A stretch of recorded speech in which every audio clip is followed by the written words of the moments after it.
Hello, dear friends. Welcome to English Habit Zone. If you want to become confident in English, you are in the right place. Let's start today's English practice. Today, I want to try a little experiment with you. Okay. Wherever you are right now, maybe you're commuting, maybe you're at the gym, or maybe you're just folding laundry. I want you to try and simulate an environment for me. Close your eyes for just a second if it's safe.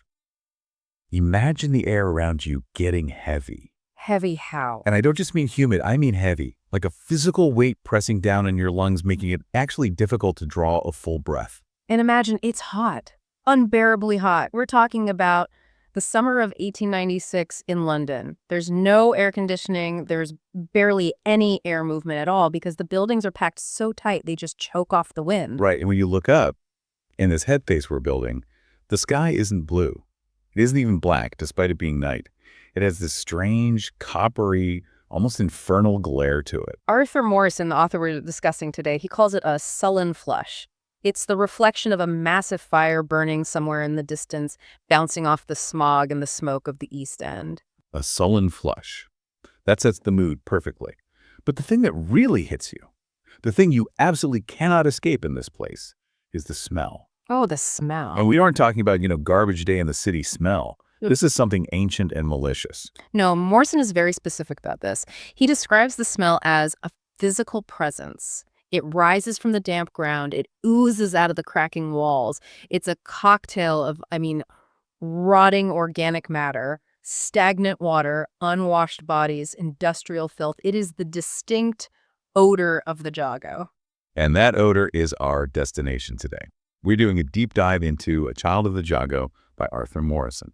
Now, to the uninitiated listener, this might sound like just another Victorian novel. You know the type orphans, a bit of fog, maybe a chimney sweep with a heart of gold who, eventually finds out he's an heir to a fortune. If you go into this expecting a chimney sweep with a heart of gold, you are going to be severely traumatized. Exactly.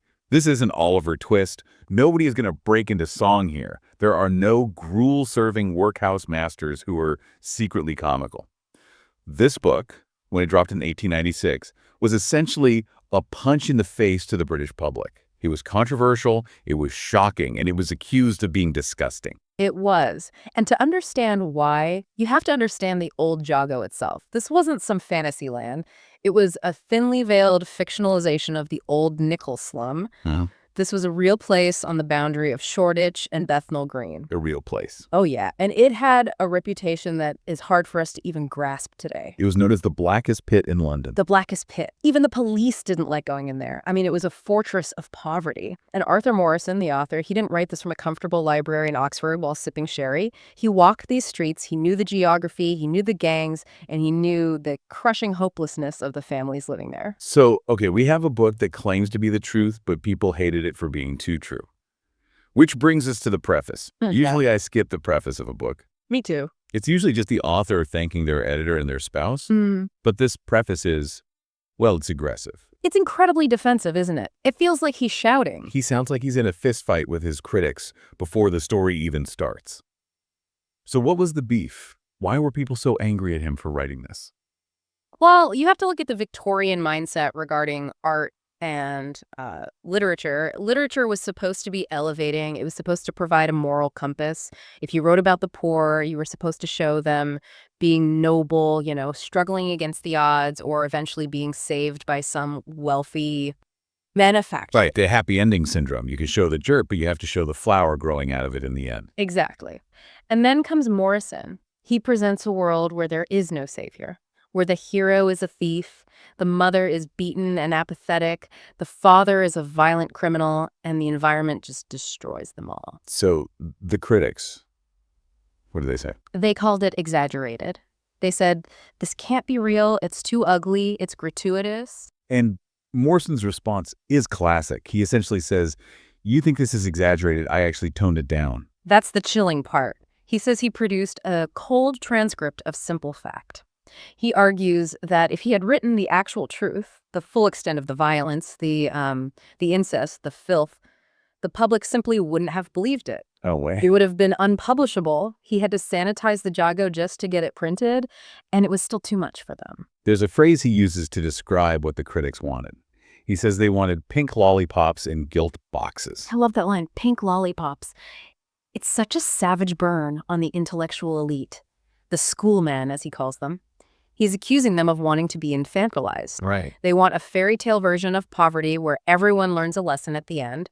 Morrison is saying, I'm not here to give you candy, I'm here to show you the wound. It really changes the definition of a realist, doesn't it? Yeah. Because today we think of realism as just, accurate description, like painting a bowl of fruit and making it look like fruit. But for Morrison, it was a moral duty. Precisely. He argues that a realist isn't someone who just follows a formula. A realist is a witness. He says, and I think this is the core of the whole book, if the community has left horrible places and horrible lives before his eyes, then the fault is the community's. He believed it was the artist's job to force society to look at what it had created. You can't fix a problem if you refuse to look at it because it's unpleasant. So let's fulfill that duty then. Let's walk into the Jago. We've got the smell, we've got the heat. What are we seeing? How is this place laid out? Geographically, it's tiny. That's the first thing that shocks you when you look at the maps from that era. It's a square of only about 250 yards. That's nothing. That's like 2 football fields. You could walk across it in 3 minutes. Right, but inside that tiny square, you have thousands of human beings just swarming over one another. It's a rabbit warren. You have 3 main streets, Old Jago, New Jago, Half Jago, and then this maze of courts and alleys that cut between them. And it's designed like a fortress, isn't it? It's hard to get in, and I imagine harder to get out. It's a trap. There's a specific entrance mentioned called the Posties. It's this narrow passage with posts across it near Shoreditch High Street. Okay. It acts like a choke point. If you're inside, you're hidden from the civilized world. If you're outside, you don't go through the Posties unless you have a death wish or a badge. And even the police hesitated. It was basically a no-go zone. So you're trapped in this box. It's summer. It's sweltering. Everyone is out on the street because the houses are ovens. But there's another reason people don't want to sleep indoors, right? Yeah. It's not just the heat. No, it's the vermin. And Morrison doesn't just mean a few spiders or, a mouse in the cupboard. He describes a biological onslaught. Okay, let's break this down because this is the stuff of nightmares. What are we dealing with? First, you have the rats. And these aren't the shy creatures that scurry away when you turn on a light. Morrison describes slinking forms as of great rats. They own the streets as much as the people do. They are bold, they are everywhere. And then inside the rooms. The bugs, the bed bugs, the fleas, the lice. Morrison writes that in the Jago, none ever slept without a light. Without a light. Think about the psychological torture of that. You have to keep a candle burning, not because you're afraid of the dark, but because the light keeps the insects at bay just enough to let you close your eyes. So if the light goes out, you get eaten. Essentially. Imagine trying to sleep knowing that if that candle burns down, you will wake up covered in swarms of biting insects. The sleep deprivation alone in the Jago must have been just maddening. It keeps everyone on a razor's edge of exhaustion and irritability. And this leads to the third type of vermin Morrison describes. The people. Yeah, this part hit me hard. It's a brutal metaphor, but it runs through the whole book. Morrison just blurs the line between the rats in the cellar and the humans on the pavement. He describes the men and women as writhen and gasping, almost like animals caught in a trap. And society sees them the same way. Exactly. Society looks at the rats and the people of the Jago with the exact same level of disgust. To the outside world, they are all just pests to be exterminated or contained. Which brings us to the economy of survival. I mean, if you are treated like vermin and you live in a trap, how do you eat?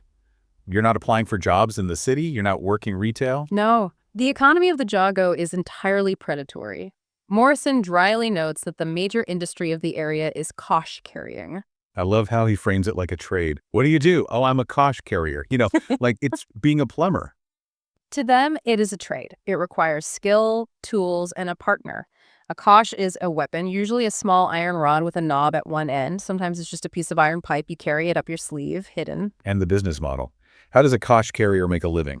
It's almost always a partnership between a man and a woman. The woman plays the lure. She goes out to the high street or near the pubs on the edge of the Jago.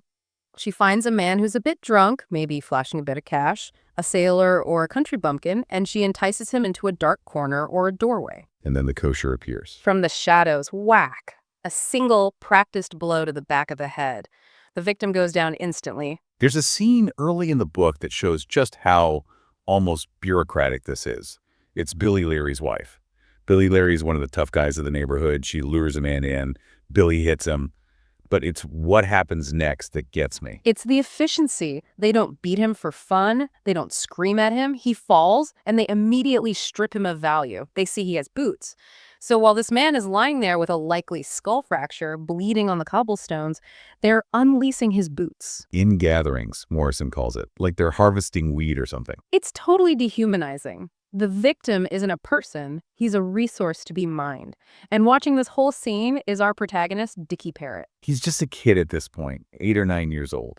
And his reaction to seeing a man get his brain rattled, it isn't horror, he doesn't scream, he doesn't run away. No, it's professional critique. He looks at the victim, points his thumb toward where the robbers ran off, and he just says, "Done him for his boots." He's admiring the technique. He's an apprentice watching a master at work. That's the tragedy right there.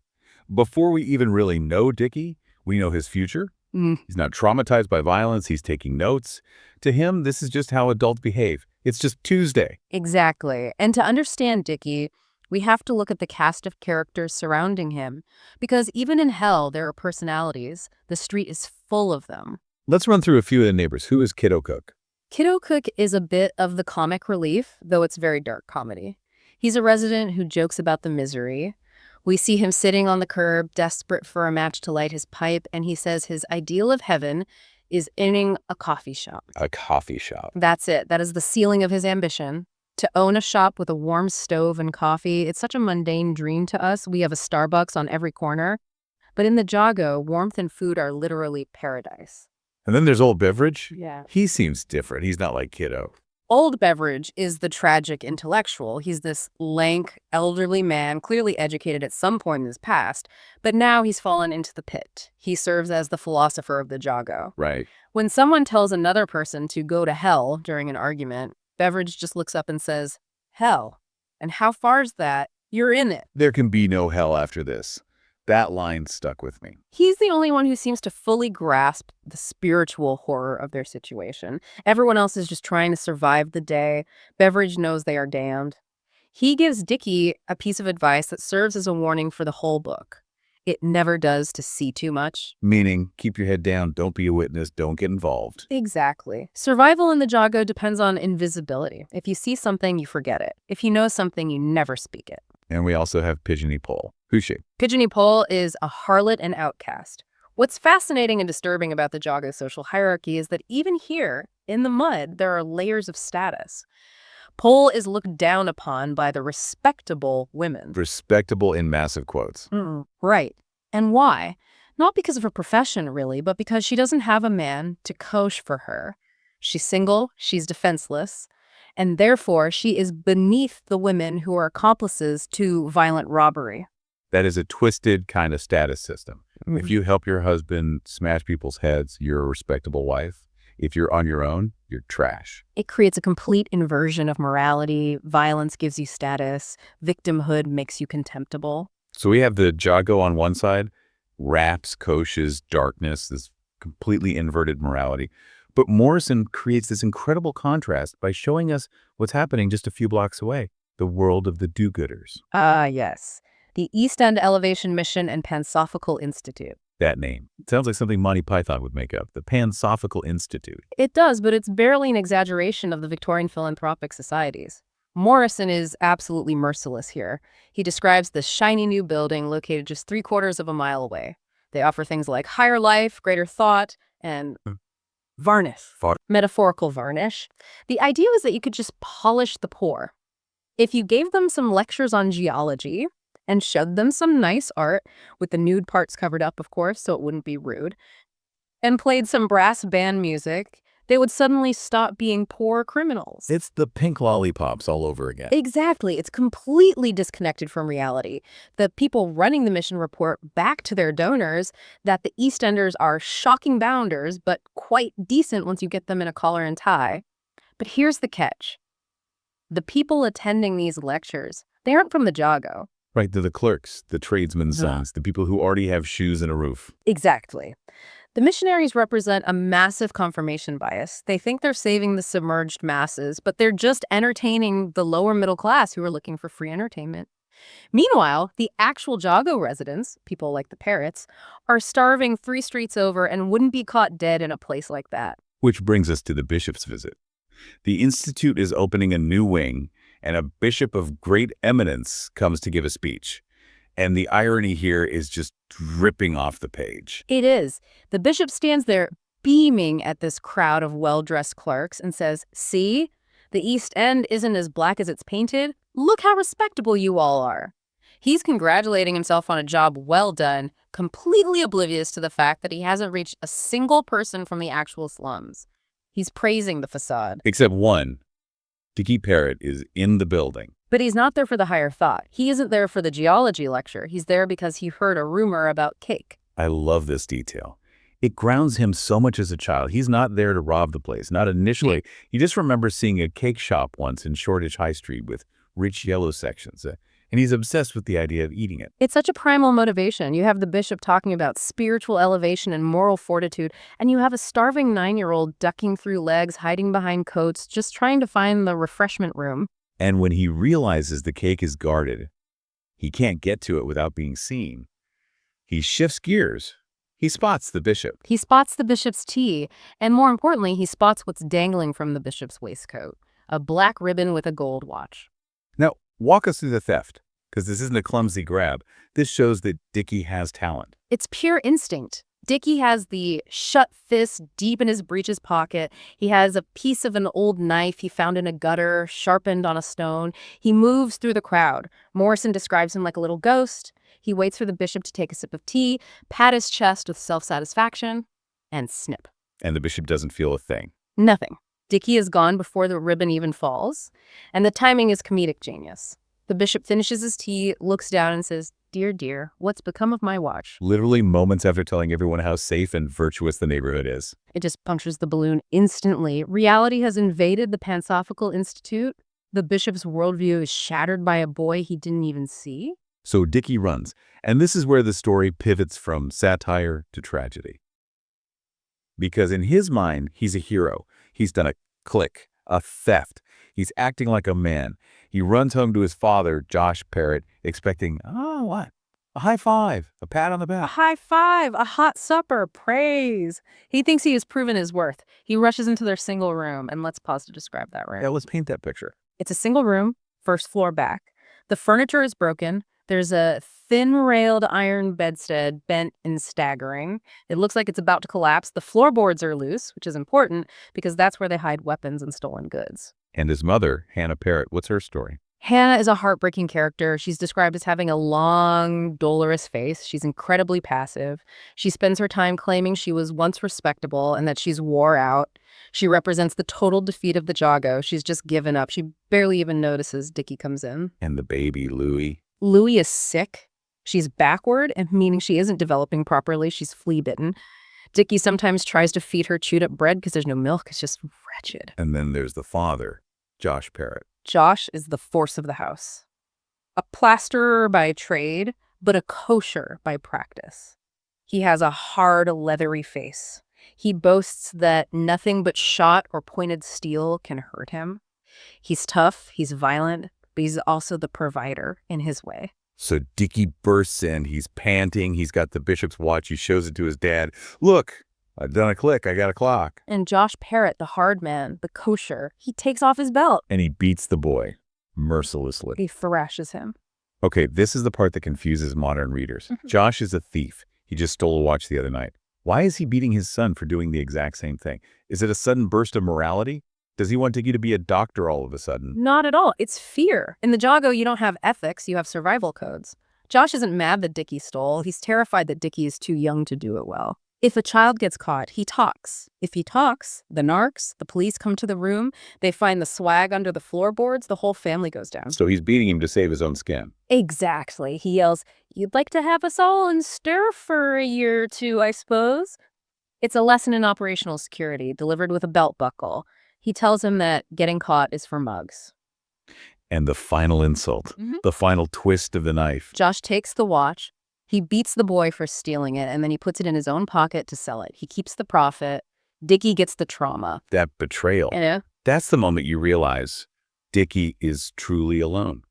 His father sees him as a liability, not a son. And Dickie's devastated. He crawls out of the room sobbing. He's in pain. He's hungry. He's rejected. And this leads to what I think is the most poignant, painful image in the entire book.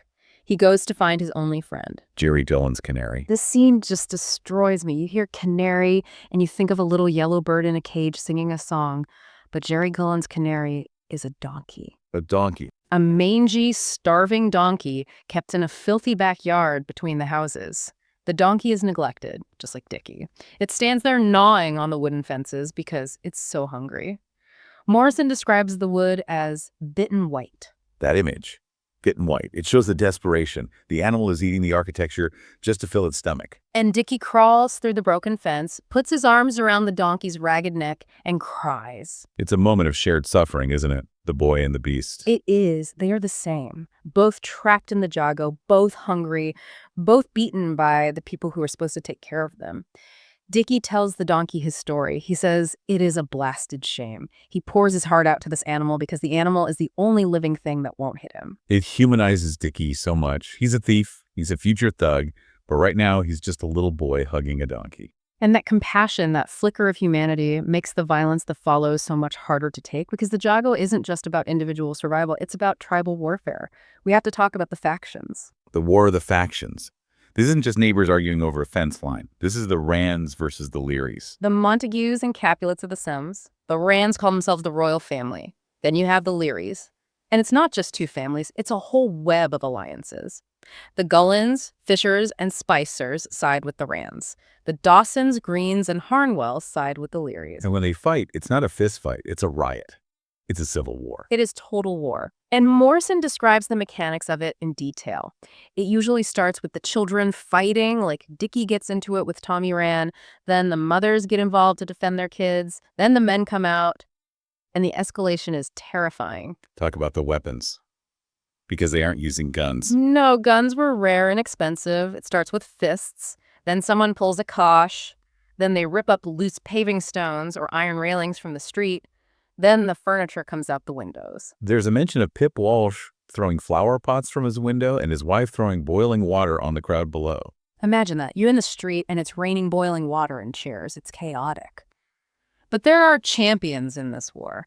And this is where the book gets incredibly graphic. We have to talk about the women fighters. Sally Green. Sally Green, the champion of the Leary faction. Her fighting style is, well, it's distinctive. She doesn't just punch. She wrestles her opponent to the ground, holds them down, and then gnaws on their neck. Like an animal. Like a terrier, Morrison says, jaws clenched, head shaking. She rips pieces out of people. And her opponent on the Rand side is Nora Walsh. Right. And in the big riot scene we're discussing, Sally Green actually attacks Dickie's mother, Hannah. Hannah, who is neutral, she wants nothing to do with this. She's just trying to cross the street with the baby. It doesn't matter. In a faction fight, neutrality is liability. If you aren't with us, you're a target. Sally Green drags Hannah by the hair and starts biting her. It's horrific. Dickie is watching this, helpless, holding the baby, screaming. And then comes the rescue. But it's not a knight in shining armor. It's Nora Walsh. Nora Walsh sees her chance to take out her rival. She runs out with a bottle. She smashes the bottom of the bottle against the curb to create a jagged edge. Oh, no. And she uses that broken bottle to stab Sally Green in the face. Good Lord. The brutality. It's visceral. Morrison refuses to look away. He describes the blood, the screams, the jagged glass. He wants the reader to understand that this isn't a scuffle. This is life or death brutality fueled by generations of hatred and containment. And that's the key question. Where are the police? We're talking about hundreds of people fighting, boiling water, broken glass, people being eaten. Where is the law? The police are nowhere to be found. Morrison is very clear on this. The police strategy was containment. They drew the line at homicide in the open high street. What does that mean? If a body falls on the main road where the respectable people might see it, they intervene. But inside a Jago, they let it burn. Like a zoo.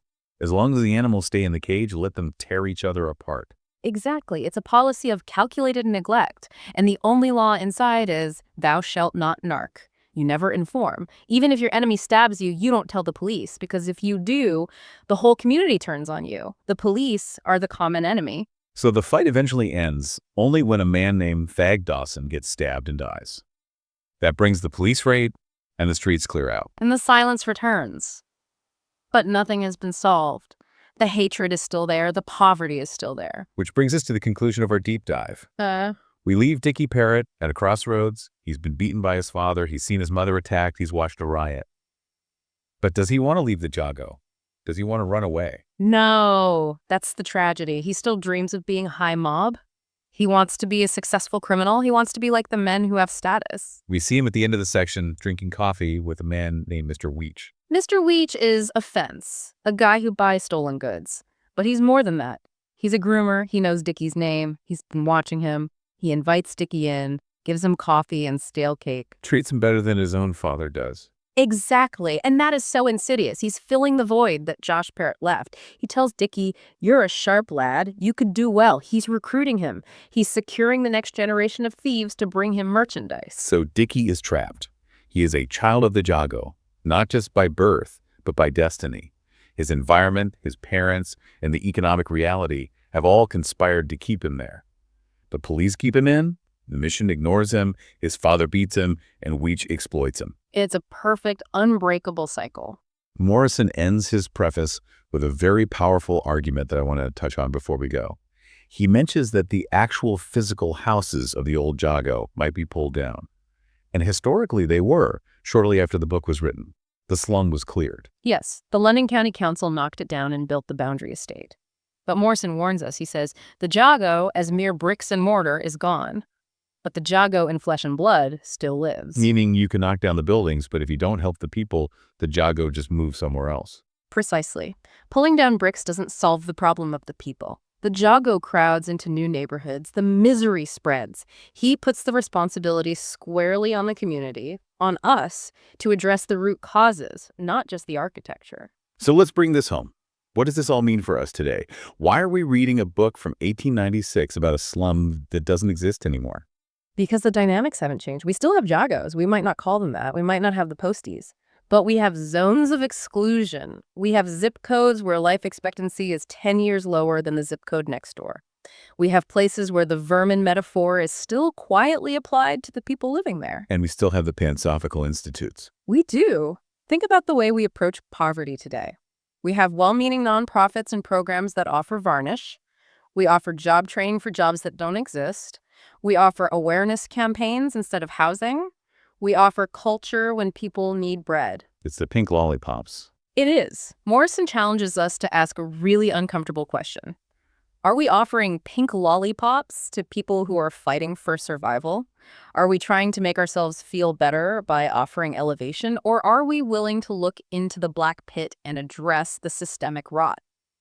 It's a question that was relevant in 1896, and unfortunately it feels just as relevant now, maybe even more so. It is the uncomfortable truth of the realist, and that's why this book matters.